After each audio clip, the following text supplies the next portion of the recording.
I just want to start out, I remember as a child having many hopes and dreams. I'm sure most of you did as well. And I wanted to be something, these things when I grew up. I know we all had hopes and dreams growing up. One of the earliest ones I can remember, now don't laugh at me, but I wanted to work in a car wash. Why? I don't know. But for some reason, car washes were the coolest thing. Whenever we go through them with my dad and he washed his car, I'd be like, ooh, it's so cool. You know, let's go through the car wash today, Dad. I want to work here one of these days. And it was the coolest thing to me. But a few years later, I grew out of that. I thought it was childish to want to work in a car wash because now I'd moved on. Now, I hoped and dreams that one day I would become a professional hockey player.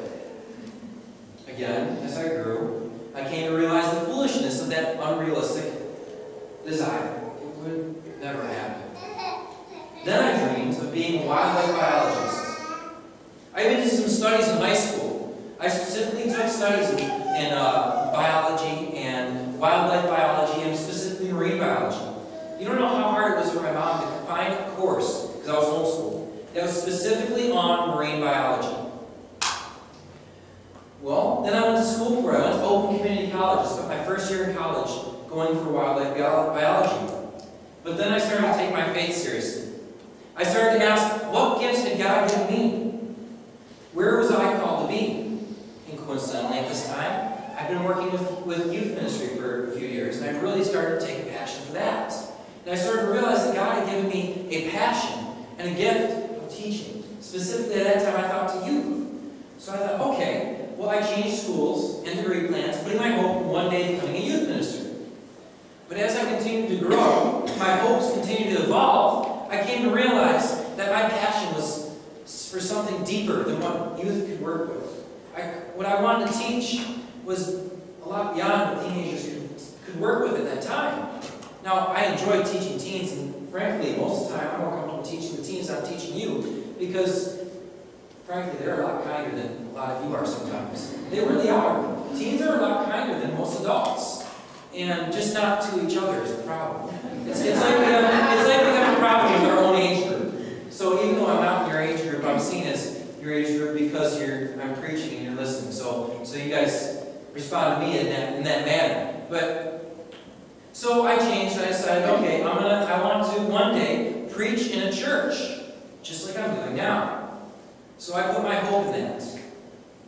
Now I hope that one day I'll be able to go to Africa and devote myself to long-term missions work. That is my hope, for one day being able to devote myself to long-term missions work. We all have had and still have dreams and hopes. I want you to take a moment now, and I want you to share with your neighbor what some of your dreams and hopes are now and when you were younger. So take a moment and share that.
immature and short-sighted.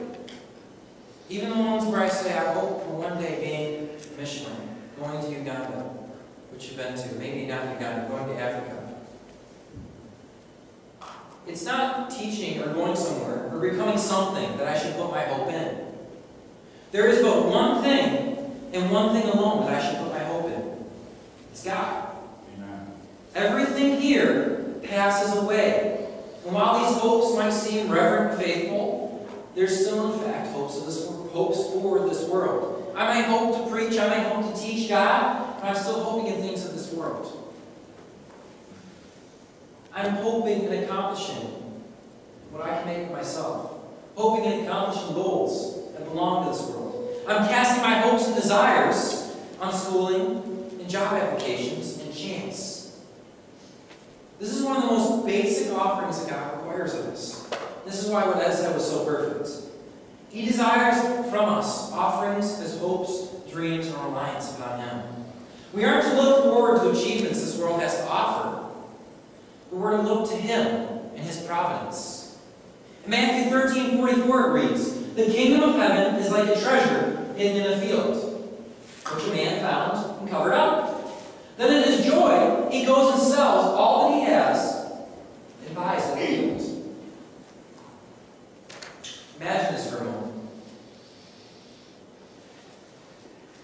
You're walking through a piece of land, maybe 20 acres in size.